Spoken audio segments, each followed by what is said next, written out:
আমরা প্রফেসর ইউনূসকে বেশ কয়েকবার বলেছি যে আপনাকে আরো দৃঢ় হতে হবে, হ্যাঁ, এবং এইভাবে উদাহরণ দিয়ে বলেছি যে ম্যাকিয়াভেলি যে পলিটিক্যাল সায়েন্টিস্ট হিসাবে খুব মানে সমালোচিত, বাট ওনার কিছু গুরুত্বপূর্ণ কোটও আছে। একটা গুরুত্বপূর্ণ কথা হচ্ছে রাষ্ট্র শাসনের জন্য আপনাকে ভালোবাসা এবং কঠোরতা দুটোর মিশ্রণ করতে হবে। কিন্তু হয় যদি আপনি ভালোবাসা আপনি যদি একটা করতে চান তাহলে কঠোরতাটা অ্যাপ্লাই করতে হবে। তাইলে হবে কি আপনি আনপপুলার হবেন বাট মানে ম্যানেজেবল হবে।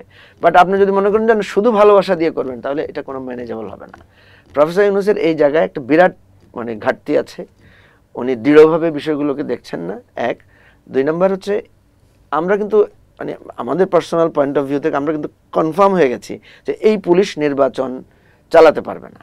এটার সাপ্লিমেন্টারি হিসেবে আমরা একটা পরামর্শ দিয়েছি, আইজি সাহেবকেও দিয়েছি, আমরা নির্বাচন কমিশনকেও দিয়েছি, ইভেন সরকারের উপদেষ্টাদেরকেও দিয়েছি যে আপনারা একটা কাজ করতে পারেন যে ইলেকশনটা কোনো মতে চালিয়ে নেওয়ার জন্য আপনারা আমাদের ইয়তদেরকে স্বেচ্ছাসেবক হিসেবে পুলিশের পাশাপাশি রাখতে পারেন। সেই ইয়তদেরকে যারা নিরাপদ সড়কের আন্দোলন করেছিল, যারা গণ অভ্যুত্থানের পরেও যে চুরি ডাকাতি, তারপরে আপনার সড়ক শৃঙ্খলা ফেরানোর জন্য যারা স্বেচ্ছায় কাজ করেছিল, এদেরকে যদি ইনভলভ করা যায় তাহলে কিছুটা ফেস সেভিং হবে।